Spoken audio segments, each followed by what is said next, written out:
Jadi zaman dulu saya sekolah minggu, Mas. Jadi waktu SD saya itu sekolah minggu, ketika rumah saya di Perumnas, saya ke GKJ itu naik sepeda ontel. Setiap minggu saya berangkat. Ketika pulang saya selalu nyanyi. Dan saya masih ingat doa-doa seorang Kristen Protestan. Ini bisa jangan tanya ke saya, apa sih doa itu? Saya insya Allah masih ingat. Saya sendiri, kalau memang saya tidak sholat, itu ada yang kurang. Dan ketika pada saat saya seorang Muslim itu, saya dengan sendirinya saya sholat, dengan sendirinya saya mau belajar dengan seikhlas, mengalir tapi ada keinginan lebih dalam.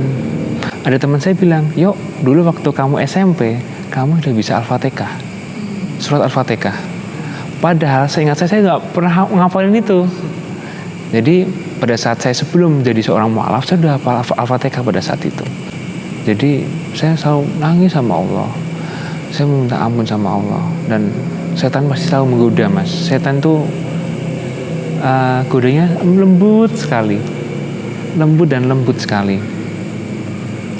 Ya, tapi tetap saya berusaha istiqomah, dan saya mulai lebih mempelajari Islam.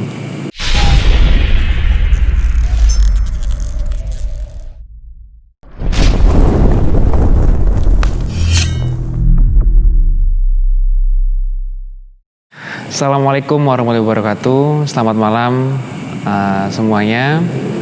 Perkenalkan, nama saya Christian Bagus Prasetyo. Saya tinggal di Blora dan saya adalah seorang mu'alaf. Keluarga saya memiliki background yang berbeda agama dari bapak maupun ibu. Bapak saya seorang Muslim, ibu saya seorang Kristen Protestan, dan beliau ini berdua memiliki keyakinan agama yang sangat kuat. Bapak saya pada saat itu bekerja sebagai tenaga kesehatan, sebagai dokter. Ibu saya sebagai dosen. Dan saya sebagai anak pertama. Saya punya adik 2. Kemudian di bidang latar belakang pendidikan saya adalah sarjana hukum di Universitas yang bisa kita kenal. Kemudian saya melanjutkan kuliah S2 di Magister Kunat, dan saya mengambil pendidikan kuliah profesi avokat atau calon avokat. Dan kesibukan saya pada saat ini adalah bekerja di perusahaan, dan saya juga memiliki usaha bisnis, ada di bidang kuliner, ada di bidang kesehatan maupun di bidang mebel. Oke, seperti itu perkenalan dari saya.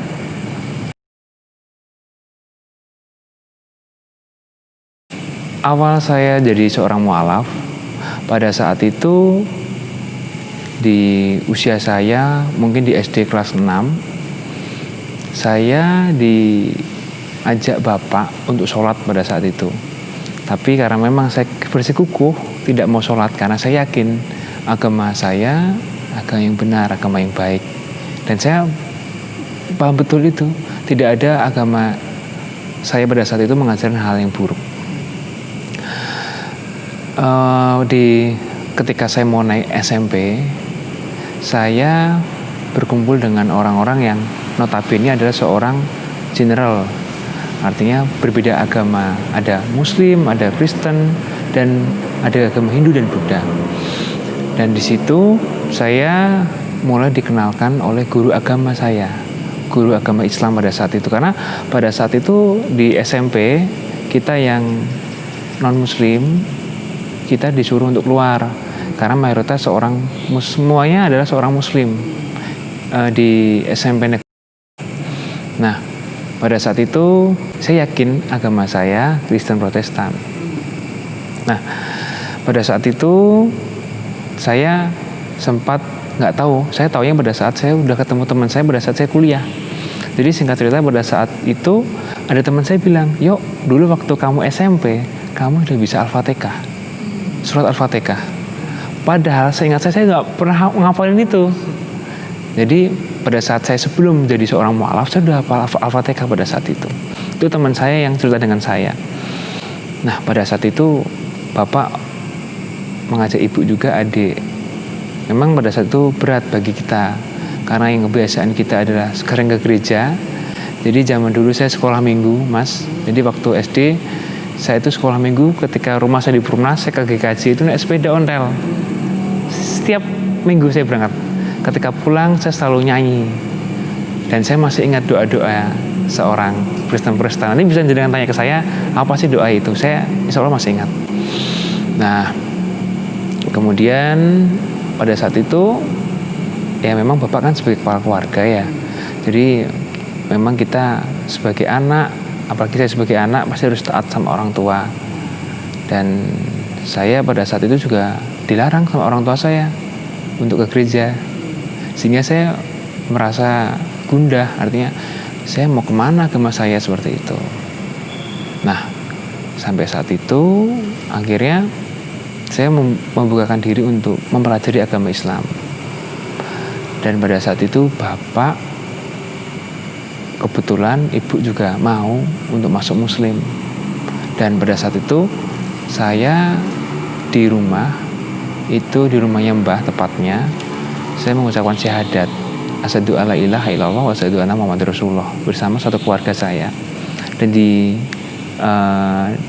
didampingi oleh ketua KUA dan ustadz pada saat itu dan saksinya. Nah, setelah pada saat saya masuk Muslim, saya nggak tahu Mas yang saya pelajari apa, karena saya nggak tahu bahasa Arab. Yang saya tahu hanya tulisan yang tidak jelas. Dan pada saat itu saya belajar setiap seminggu 3 kali. Nah, yang ngajari saya adalah seorang tukang, Mas, yang memang notabene sering dipakai bapak saya. Dan akhirnya saya membaca mulai dari Iqra, dan saya memahami ini Al-Quran dengan bahasa Inggris lebih susah Al-Quran karena memang nggak pernah saya pahami sebelumnya. Nah, akhirnya mulai belajar saya alif bata, sa'jim, ha, dan ro, sa'jin gitu. Dan alhamdulillah saya sampai ke juz amma, kan Iqra 1 sampai 10, kemudian juz amma baru Al-Quran. Dan dari situ saya nggak tahu ya, makanya Allah itu bagi saya ada di hati saya, karena saya sendiri kalau memang saya tidak sholat itu ada yang kurang. Dan ketika pada saat saya seorang muslim itu, saya dengan sendirinya saya sholat, dengan sendirinya saya mau belajar dengan seikhlas, mengalir tapi ada keinginan lebih dalam. Dan pada saat SMA Mas, saya memang seorang muslim ya, tapi mungkin yang saya rasa muslim pada saat SMA itu bukan muslim yang hakiki, karena saya hanya seorang muslim di sebuah KTP. Ya sholat saja, tapi mungkin saya masih melakukan hal yang tidak baik. Nah, saat saya benar-benar hijrah itu pada saat saya kuliah, Allah memberikan nikmat saya luar biasa. Ketika kuliah dan saya benar-benar ditegur sama Allah. Pada saat di kos, saya pada saat itu ngekos, saya itu selalu mendengarkan religi Mas. Saya selalu nangis sama Allah, karena saya melakukan banyak dosa yang mungkin kalau Allah nggak tutup aib-aib saya, mungkin jenengan nggak akan mau dengan saya.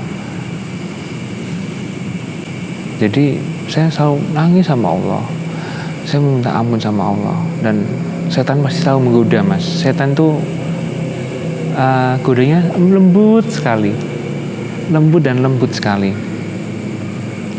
ya, tapi tetap saya berusaha istiqomah. Dan saya mulai lebih mempelajari Islam, dan saya lebih banyak ikut kajian. Pada saat SMA saya belum memahami kajian itu, dan saat kuliah saya selalu mengikuti kajian, karena dengan itu saya merasa bahwa di dunia ini sebetulnya kita itu kembali dari nol Mas, karena kita sebenarnya tidak punya apa-apa. Jadi pada saat kita memang benar-benar suhud pada Allah, kita tidak melakukan hal-hal yang terlalu duniawi, itu rasanya hati adem. Jadi semua pasrahin sama Allah. Seperti itu, Mas.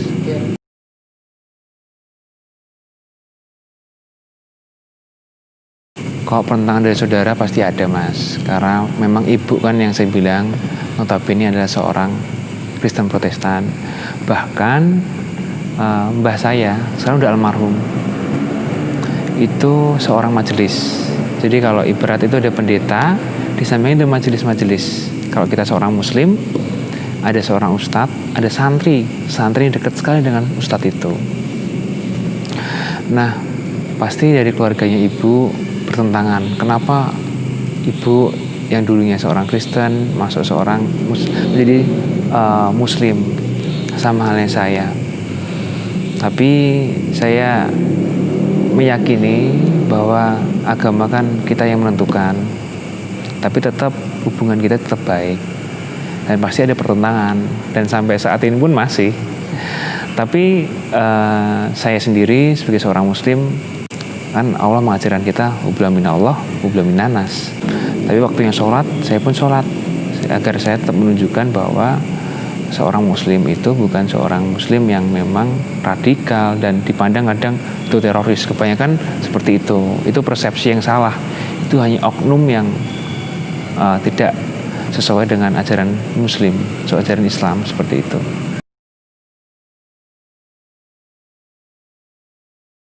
Kalau pahit jadi seorang mualaf, saya nggak terlalu ini, Mas, ya, nggak terlalu pahit banget ya. Memang banyak sih saudara-saudara saya yang memang kebanyakan yang perempuan, Mas, yang dia benar-benar hijrah, bahkan dia menggunakan sunnah, menggunakan cadar. Dia memang berat ujiannya, tapi mungkin karena saya seorang laki-laki ya tidak terlihat. Tapi pada saat saya seorang muslim pun saya rasa enjoy aja, dan saya pun bergaul dengan teman-teman saya yang Chinese itu pun juga enjoy aja, karena saya memang selalu menghargai orang. Insya Allah kita akan dihargai orang.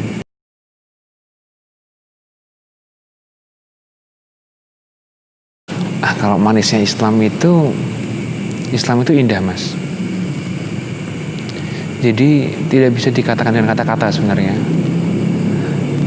Tapi Islam itu yang saya rasakan adalah ketenangan hati. Jadi setiap apapun, Islam itu ketenangan hati. Jadi kalau memang ketika saya dekat sama Allah, kayak beban itu hilang. Dan ketika tidur, Mas, ketika saya capek, saya biasanya tidur dan saya selalu mendengarkan Al-Quran. Itu yang bikin hati saya adem.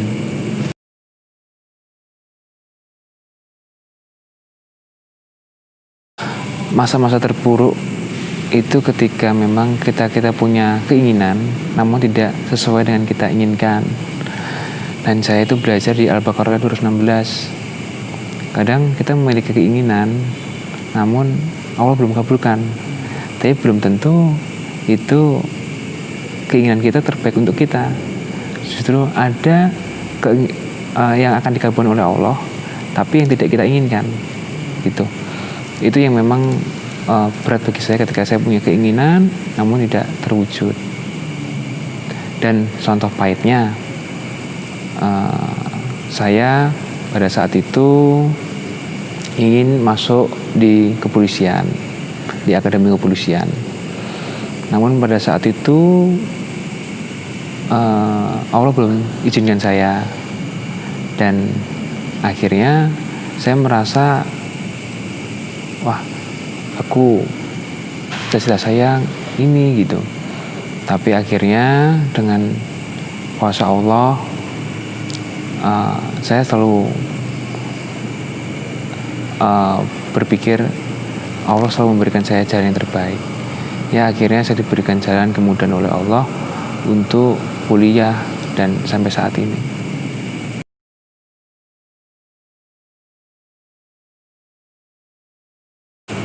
Ya, ini kalau bilang bisnis itu memang masa COVID ini semua kena mas, dampak ekonominya. Apalagi di dunia kuliner mas, itu kena karena saya juga ada usaha kuliner. Itu sangat berbeda jauh, bahkan omset turun 70%. Seperti itu. Tapi tetap optimis saja bahwa saya punya pendirian sih. Sebetulnya manusia di dunia itu sudah dijamin sama Allah rezeki kita. Namun hanya satu yang dijamin, yaitu akhirat mas. Akhirat itu diri sendiri yang mengaturnya, yang akhirat itu diri kita sendiri yang mengatur. Tapi kalau rezeki, insya Allah asal kita bersyukur, ya udah dijamin sama Allah.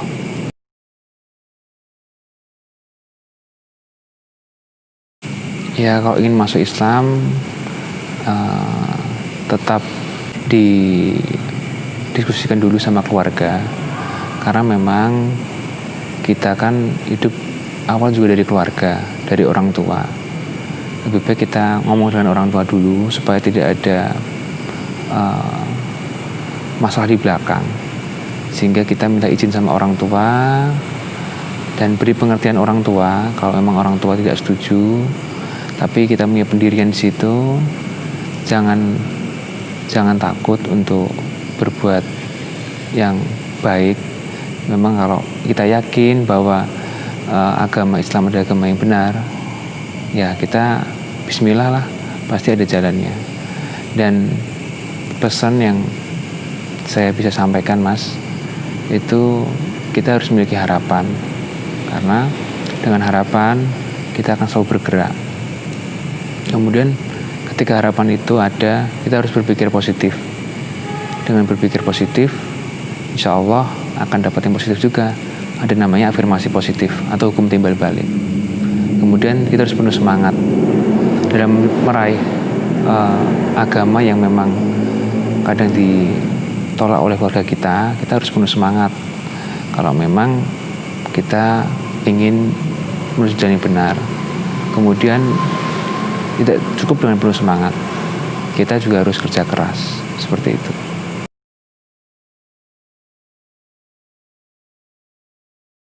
Motivasinya ya karena saya ingin berubah mas, saya ingin menjadi seorang muslim yang benar.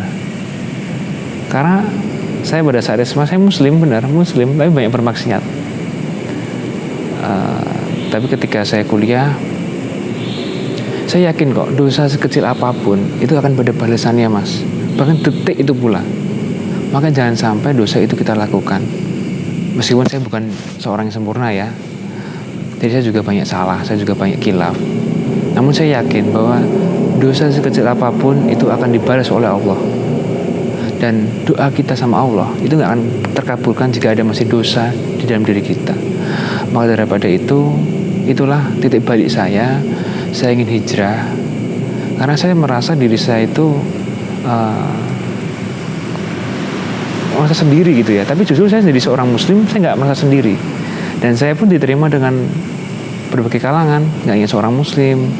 Teman saya juga banyak orang Chinese juga, dan orang general. Saya yang saya rasakan itu. Jadi bukan berarti ketika kita masuk muslim akhirnya kita menjadi orang yang tersendiri, tidak.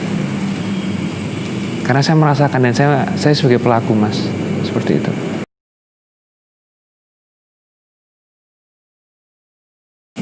Saya jadi seorang mualaf. Ya memang saya merasa tidak ada bedanya dalam hal lingkungan ya, tidak berpengaruh bagi diri saya. Tapi kesan yang dalam diri saya adalah saya menjadi pribadi yang lebih bernilai mas, namanya value. Jadi saya merasakan hidup saya itu ada tujuannya kemana gitu. Nah seperti itu. Ya terima kasih selamat malam bagi teman-teman semua. Wassalamualaikum warahmatullahi wabarakatuh.